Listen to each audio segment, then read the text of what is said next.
আসসালামু আলাইকুম ভিউয়ার্স, আপনারা অনেকেই বলে থাকেন যে ভাই আমি একটা ছোট পরিসরে পুকুর তৈরি করতে চাই, কিন্তু পুকুর তো বছর বছর ভেঙে যায়। ভাঙন রোধ করতে গেলে পুকুর বড় হয়ে যায়, খরচ বেড়ে যায়, মাটি তোলা এই অনেক ঝামেলা।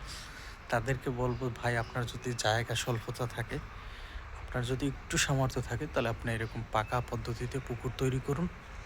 এতে আপনি পানি ধরে রাখতে পারবেন, পানি পরিষ্কার পরিচ্ছন্ন থাকবে এবং আপনার বছর বছর পাড় বাঁধা বা পাড় নির্মাণের কোনো থাকে ওই বাড়তি খরচটা আসবে না। প্রাথমিক অবস্থায় আপনার একটু বাড়তি খরচ হবে। সেক্ষেত্রে আপনার যদি বাড়ির আঙিনায় কোনো নিচু জায়গা থাকে, সেখানে আগে চারপাশ গেঁথে নেবেন।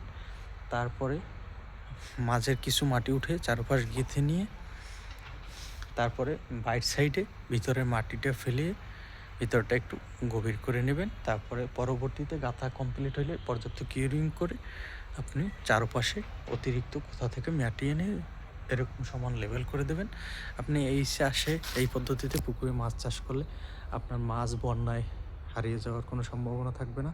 আপনি যতটুকু পোনা পুকুরে দিবেন 100%-এর 98% আপনি ফলাফল পাবেন, যদি আপনি সঠিক পরিচর্যা ও খাদ্য সরবরাহ করে থাকেন।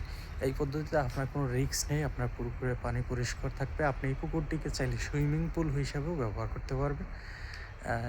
এই দেখেন কত সুন্দর পুকুর, এটা বলে মিনি সুইমিং পুল পাশাপাশি পুকুর। আপনারা এই পদ্ধতিতে পুকুরে মাছ চাষ করলেও লাভবান হতে পারবেন, পানি সুইমিং পুল হিসাবে ব্যবহার করলেও আপনার পারিবারিক চাহিদা পূরণ হবে।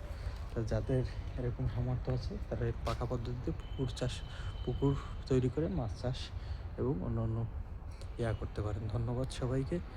আমাদের ভিডিওটি ভালো লাগলে আমাদের চ্যানেলটি সাবস্ক্রাইব করুন।